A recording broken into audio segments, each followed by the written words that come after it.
Hey guys, welcome back to my channel and welcome to those joining us for the first time today. I wanted to sit down and film a beautiful summery deep golden bronze makeup tutorial for you guys. Very glowy, very highlighted. So if you'd like to see how I got it, please keep watching. Jumping right in, I'm going to prime the eyes with this old ass primer. Probably not even good anymore, but oh well. Anyway, I'm just going to prime the eyes, then jump into the Loreal and VioletVoss palette. I'm going to grab the light basic shade in here and just set my eyes. And then I'm going to move over to our transition shade, which is going to be Britches. It's a nice, beautiful brown color. So I'm just going to work that in, windshield wiper motions. Now I want most of this product on the outer edge, but I am going to bring it into the inner corner as well. But most of the product will be blown out on the outer edge, but I do want it in the inner corner as well. So I'm just going back and forth, windshield wiper motions, building up the color. And as you can see, I like to keep my eye open and place it right above like my natural crease almost. So it's nice and high and you can see everything when my eye is open.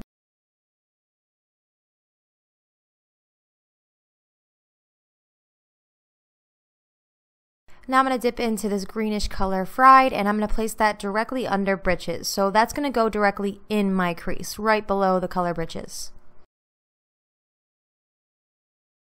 Now I did switch brushes for this. You want to make sure you're switching brushes for different colors just so it doesn't get all muddy and messy. You really want a brush for each color just so it's as clean as possible. So here I'm just going back in and blending with the Britches brush.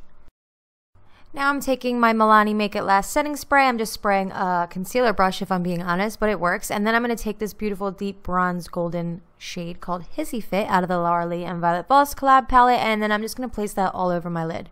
And I'm mainly using patting motions, not swiping motions. Then I'm going to go back with Fried and just intensify the crease a little more because I want it to be a little more intense.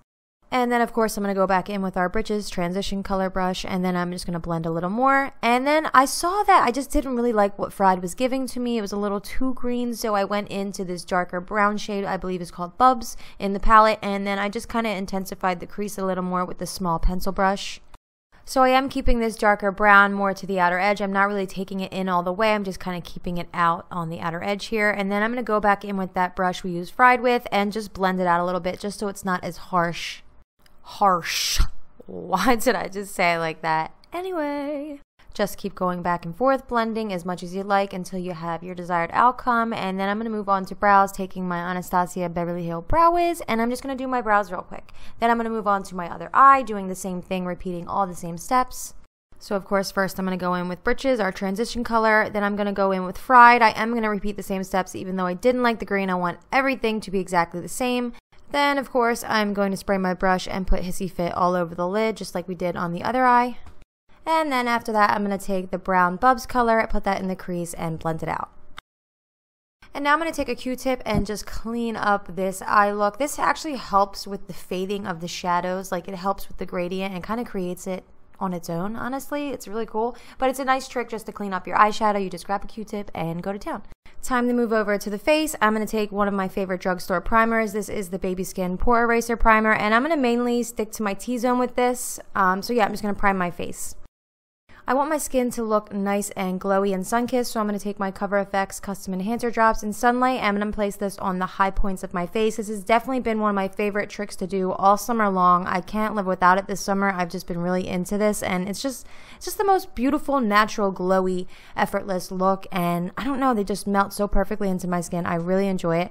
So now I'm going to move over to foundation. This is the Becca Aqua Luminous foundation. This is in a pretty tan color. It's in like a little dropper form like this. I'm running low, so I had to kind of work that out of the bottle, but I really enjoy this. It's very natural, very light, comfortable on the skin. I really do like this foundation from Becca. This is definitely one of my go-to summer foundations. I've even used this on friends and it worked for them and they like it just as much as I do, so I definitely recommend this foundation if you like a nice dewy light coverage. Now I am using a new beauty sponge. This was a Kathleen Lights recommendation. This is from Flower Beauty. I got it at Target, and honestly I just wasn't blown away by this sponge. I still prefer my Real Techniques and my Beauty Blender more. It's just a little too squishy, a little too, you know, flimsy, if you know what I mean. It's hard to work around edges as well. So I prefer the Real Techniques sponge and Beauty Blender still compared to that one. So I'm going to move over to concealer. This is my MakeupForever Ultra HD Concealer. I have been a huge fan of this concealer for a long time now. I'm sure you guys know. You see me use it all the time. So yeah, I'm just going to place that in the usual spots. Underneath my eyes, down the bridge of my nose, Cupid's bow, in between my brow, and on my chin. I also really enjoy using a brush like this to put the concealer down, and then I go in with, of course, a damp beauty blender to blend everything out. This brush was like $3. It was in the store Primark in the King of Prussia Mall in New Jersey. So I didn't want to quit on this beauty sponge yet. I wanted to give it a fair shot, so I'm blending out my concealer with it.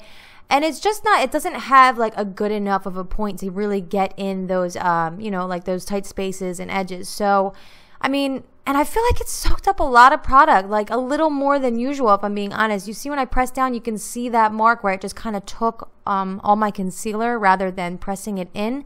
It's not terrible. Like, it did feel like moisturizing on the face, I guess you could say, if that's weird to say. I'm not really sure, but it wasn't completely a foul, but it just didn't beat out my others. As well as you can see, that face I just made wasn't the best face, but I did want to give it a fair shot, so I continued to use it, but I just couldn't really get in where I wanted to, so I had to, of course, switch back to my handy dandy beauty blender, and, you know, I had to finish my concealer with that. That Purple Flower Beauty Sponge is half the price than the Beauty Blender, but I still prefer my Beauty Blender. Okay, so I wanted to be a wee bit extra, so I took this Becca split pan and I took this Prosecco Pop highlighter and I just placed it right on top of Hissy Fit, and it did like make it pop a little more. I liked it. It was like a little bit lighter of a shade, so it just kind of added a little bit of something. Yeah, I know. Time to put some life back into this face. I'm going to take my butter bronzer from Physicians Formula and my Hoola bronzer from Benefit, and I'm just going to contour and bronze at the same time, kind of. So I'm going to do the hollows of my cheeks, my hairline, my jawline, a little bit on the nose, you know, normal spots. And then real quick, I'm going to set my brows with my Loreal Stylist Plumper, I believe it's called. And then I'm going to move over to my lower lash line. I'm going to take Whiskers, which is a little bit of a lighter brown. Now, these browns look the same, like the brown in my crease and the brown on my lower lash line, but they're not. I think the brown in my crease just looks the same as the brown on my lower lash line because it's mixed with Fried and Britches. But anyway, I'm going to take Hissy Fit, the same lid color we used earlier, and just place that on the center of my lower lash line. Then I'm going to take this Sugah shade and put it in the inner corners. And then it's time to move over to mascara and lashes. I'm going to take my two current favorite drugstore mascaras, both from Loreal. This is the L'Oreal Telescopic and the L'Oreal Lash Paradise. So I'm going to first go with my Telescopic, then my Lash Paradise, and then it's time for blush. I'm going to take Milani's Luminoso Baked Blush. Love this blush, been a fan for a while, and I'm just going to put that in the normal spots. I grab for this brush every time I do my blush. I believe this is the Morphe E4 from the Elite Collection. I love it, love it, love it. Blend that out a little bit, set that down a little bit, then it's time to move on to my favorite part, highlighter. This is the Maybelline highlighter. I don't know off the top of my head what the name of this is, but it is absolutely beautiful. Very golden, but very beautiful. This is going to work really well on tan skin. I am a little tanner right now, so it works for me, and I really, really, really love it. So I'm using my favorite highlighting brush as of lately. I believe this is from Real Techniques. I want to say it's a setting brush, but I'm not 100% sure, but it is perfect for highlights. And ooh, do you see how that packs a punch? It just is the perfect brush for adding the perfect amount of product, and I love it, love it. I like it a lot, I like it a lot. So after highlight, I always like to go in with a damp sponge of some sort. This is from Real Techniques. It's like a little itty bitty baby sponge, and I'm just going to go and press that into the skin just so it's not sitting directly on top of my skin. It's more pressed in and looks like it's a part of me. Shana, Shafil, Shafil. And of course, we can't forget our body or décolleté or décolletage, whatever they call that. Yeah, you just can't forget it. So lastly, I'm going to my lips, and I'm going to take this NYX. I believe it's in the shade Skin Tone. If I'm not mistaken, all products will be listed down below. Can't beat NYX. Very inexpensive brand that gives you high quality products. I'm a huge fan. This color just kind of completed this look. It goes perfect in my opinion. It's a nice, beautiful, warm brown. Very glossy, very pigmented, very affordable. I think it goes perfect with this look, so I'm a huge fan of the way this turned out. So I'm going to set everything down with this Milani Make It Last setting spray, and here's the final look. These bronzy looks are just like a go-to in the summertime for me. I like to be very highlighted and glowy and sun-kissed. I like to look like I've been out in the sun, so I like a nice deep bronze look. It just goes really well with my dark features and being a brunette and all, and I just feel it's something that's never going to let me down. This look will always look great in the summertime. If you guys end up recreating this look, don't forget to tag me on social media. All my social media platforms will be listed down below, as well as all the products I use in this video. If you're not subscribed to my channel, please subscribe. It always means a lot to see new subscribers. And if you like this video, don't forget to give it a thumbs up. I'll see you in the next one, guys. Bye.